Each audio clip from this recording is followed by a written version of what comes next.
আসসালামু আলাইকুম। ঈদ মোবারক সবাইকে। ছোট বড় সকলকে জানাচ্ছি আমার যত প্রিয় সাবস্ক্রাইবারদেরকে যারা আমাকে পছন্দ করে ভালোবাসে সকলকে জানাচ্ছি ঈদ মোবারক। ঈদের অনেক অনেক শুভেচ্ছা। আশা করছি সবাই ভালো আছেন, সুস্থ আছেন। আমি রাজশাহী থেকে বলছি। আর নিয়ে আসলাম নতুন আরেকটি ছোট ব্লগ নিয়ে। এটা খুবই সিম্পল সাধারণ ব্লগ। কারণ ঈদের দিনে ব্লগ তো অনেক সুন্দর হওয়ার কথা। কিন্তু আমাদের রাজশাহীতে এত পরিমাণে বৃষ্টি হয়েছে চাঁদ রাত থেকে ঈদের রাত পর্যন্ত এত পরিমাণে বৃষ্টি গোটা মাঠ ডুবে গেছে। তাই সব মসজিদে মসজিদে নামাজ হবে। মাঠে যাওয়ার মতো পরিস্থিতি নাই। বাইরে আবহাওয়াটা দেখে বুঝতেই পারছেন যে কী অবস্থা। ঘূর্ণিঝড় হয়েছে রাত্রেবেলা ঈদের দিনকে দিয়ে আর অনেক পরিমাণ মুষলধারে বৃষ্টি হয়েছে। এর জন্য বাচ্চারা আমাদের বাসার সদস্য সবাই রেডি হয়ে মসজিদে নামাজ পড়তে চলে গেল। তো এদিকে আমি বাচ্চাদেরকে পাঠিয়ে দিলাম রেডি করে। তারপরে আমি হচ্ছে এদিকে রান্না করতে চলে আসলাম। এখানে আমি হচ্ছে যে আমাদের রাজশাহীতে নিয়ম যে সেমাই রান্না করতে হবে ঈদে। তো এখানে আমি ২ রকমের সেমাই রান্না করিনি। কারণ একসঙ্গে অনেকগুলো রান্না করে নষ্ট হবে। আর বৃষ্টির কারণে কেউ বাসা থেকে বের হতে পারছে না। সবাই কেউ কোথাও ঘুরতে যেতে পারেনি। এমনকি গেস্টরাও সেভাবে আসছে না অতিরিক্ত বৃষ্টির কারণে। কারণ ঈদের দিনকে সারাটা দিন বৃষ্টি হয়েছে। কোনো কিছুতেই থামাথামি করা যাচ্ছে না। এজন্য কেউ বাসা থেকে বের হতে পারেনি। তো মন হালকা পাতলা ছোট বাচ্চাদের একটু মন খারাপ করে আর কি। তারপর আবহাওয়াটা তারপরেও ঈদের দিন বলে কথা।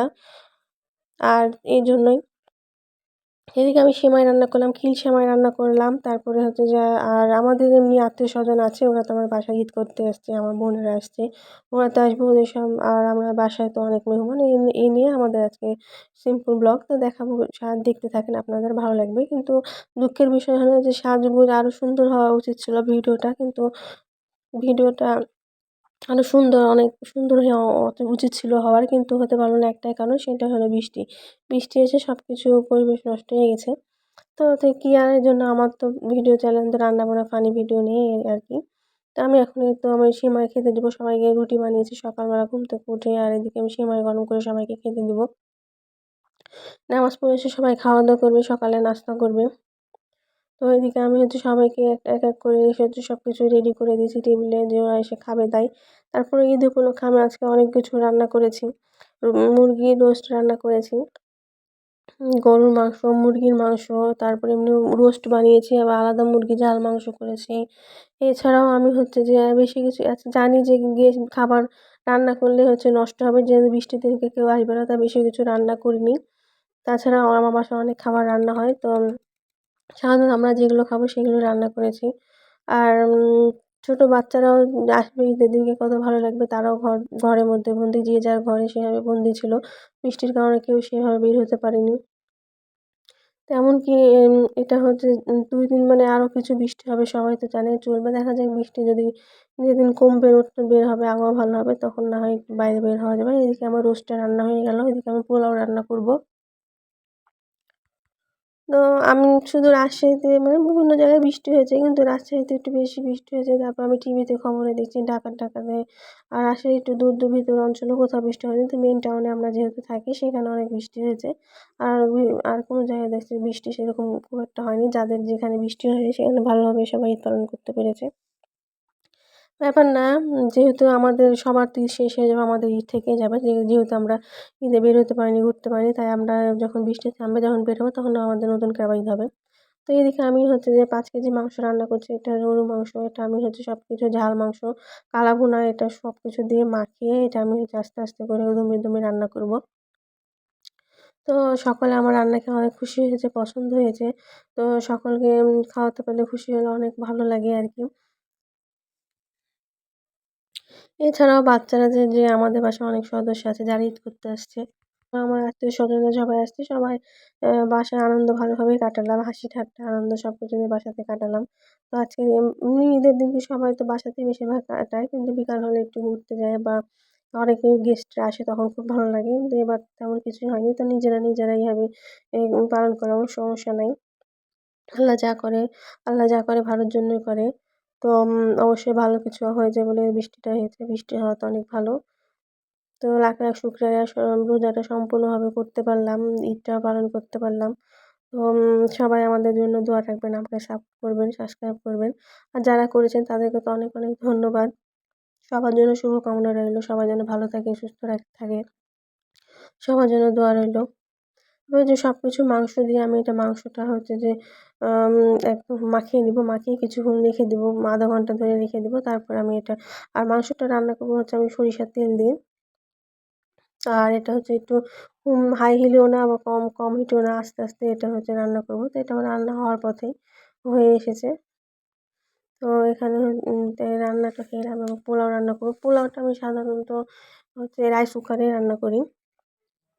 তারপরে হচ্ছে যে আমি রান্না করবো ওই যে এদিকে আপনার বাসায় তৈরি ঘি বানিয়েছি ওটাও হচ্ছে যে বাসার ঘি দিয়ে রান্না করবো পোলাও। আর আমি বললাম যে সকালে যে ওই সকাল, সকাল ঘুম থেকে উঠে আমি অবশ্যই রান্না চাপিয়ে দিয়েছি। আর এদিকে আমি ময়দা সানছি রুটি বানাবো তাই। ময়দা মাখিয়ে দিয়ে তো ওরা নামাজ পড়ে এসে খাওয়া-দাওয়া করবে। ওরা এখনো আসেনি। খুব ভোরে উঠেছি। উঠে রান্নার কাজে ব্যস্ত হয়ে গেছি। তারপরে যে আমার বিড়ালকে ডাকছি যে আমার রান্না হয়ে গেছে, ঘরবাড়ি পরিষ্কার হয়ে গেছে। আমি যে রান্নাঘর ক্লিন করে এখন বের হয়ে যাবো। তো ওকে ডাকছি দরজাটা লাগবো, ও বসে আছে। তো ওকে খাবার দেবো, এখন খাবে, ঘুম থেকে উঠলো। তারপরে যেগুলো দেখছেন কি অন্ধকার হয়ে গেছে, যে বাইরে দেখছেন জানালা দিয়ে দেখতে পাচ্ছেন যে অন্ধকার হয়ে গেছে। এখানে এত পরিমাণে বৃষ্টি হয়েছে যে মনে হচ্ছে না যে সকাল হয়েছে, মনে হচ্ছে সন্ধ্যা রাত হয়ে গেছে। তারপরে যে ওকে এখন ডাকছি কিছুতে নামবে না, ওকে চল ঘরে চল। তো এদিকে আমি ঘরবাড়ি ক্লিন করেছি। ঘরে অনেক মানুষ আছে, গেস্ট আছে, আত্মীয়স্বজনরা আছে। ঘরে দেখাচ্ছি না কীভাবে আছে। আর এই জন্য টেবিলটা ঠিক করে নিলাম। এখন আমি খাবার পরিবেশন করব। তো টেবিলটা এভাবে আমি করলাম। টেবিলে মেট পারিনি যেহেতু একটু কাঁচের টেবিল নকশা করা আছে। সবসময় তো কাপড় দিয়ে ঢেকে রাখলে হয় না। একটু দেখেন নকশা করা টেবিল না দেখালে তো ভালো লাগে না। তো সব কাজকর্ম করে খাওয়া-দাওয়া করে আমি আবার একটু হাতে মেহেদি দিতে বসেছি। চাঁদ দিনকে দিইনি। ঈদের দিন বিকালে আমি এটা মেহেদিটা দিয়েছি। মেহেদিটা কেমন হয়েছে বলবেন। তারপর বাচ্চারা সব আমার সালামি পেয়েছে, আমিও পেয়েছি, আরও আছে। আর একসঙ্গে অতগুলো টাকা একসাথে ধরতে পারছি না বলে এভাবে দেখালাম। তো তারপরে আমি যে রাত্রের আয়োজন করছি। রাত্রেবেলা হচ্ছে আমি যে পটল ভাজা করব, তারপরে ডাল রান্না করব। তারপরে হচ্ছে মুরগির মাংস হচ্ছে যে ভুনা করব। মুরগির মাংসটা ভুনা করে এটা হচ্ছে রাত্রের জন্য। সবাই খাবে। সবাই খাওয়া-দাওয়া হয়ে গেলে তো সবাই আড্ডাবাজি দিচ্ছে, সবাই টিভি দেখছে। আর এই যে মুরগির মাংসটা আমি সর্ষের তেল দিয়ে রান্না করলাম। সর্ষের তেল দিয়ে যদি মাংস রান্না করা হয় না, মাংসের রান্নার আলাদা স্বাদ হয়ে যায়। তারপরে এখানে আমি একটু আলুর চপ ভাজবো। এখানে হচ্ছে আলু সেদ্ধ করে নিয়েছি, দিয়ে কাঁচামরিচ, ধনেপাতা, তারপরে হচ্ছে যে একটু হচ্ছে যে মুরগির মশলা মানে গরুর মশলা, স্পেশাল মশলাটা ছিটিয়ে দিলাম। আর ২ টা ডিম ভেঙে দিয়েছি। দিয়ে এটা ধনেপাতা দিয়েছি। দিয়ে যেভাবে চপের মতো করে ভাজবো। এটা ভাত দিয়ে খেতে অনেক ভালো লাগবে। তো আমি হচ্ছে এই ঈদ উপলক্ষে অনেক ব্যস্ততা আর অনেক হচ্ছে যে ব্যস্ততার মধ্যে দিয়ে গেল। তারপরে যে সবাই খাওয়া-দাওয়া বসে গেছে। আমার বোনের ছেলে, বোন জামাই সবাই একসঙ্গে খাওয়া-দাওয়া করছে। আরও আছে। সবাই বসবে, এদের খাওয়া হলে ছোটদেরকে আগে খাইয়ে দিচ্ছি। এরা হয়ে গেলে আরও বসবে, আরও লোক আছে। তো আমাদের খুবই সাধারণ সিম্পল একটা ভিডিও। সেভাবে সুন্দর করে ভিডিও করে দেখাতে পারলাম না, তার জন্য সরি। ভালো লাগলে অবশ্যই সাবস্ক্রাইব করবেন। আজকের মতো এই পর্যন্ত। আল্লাহ হাফেজ।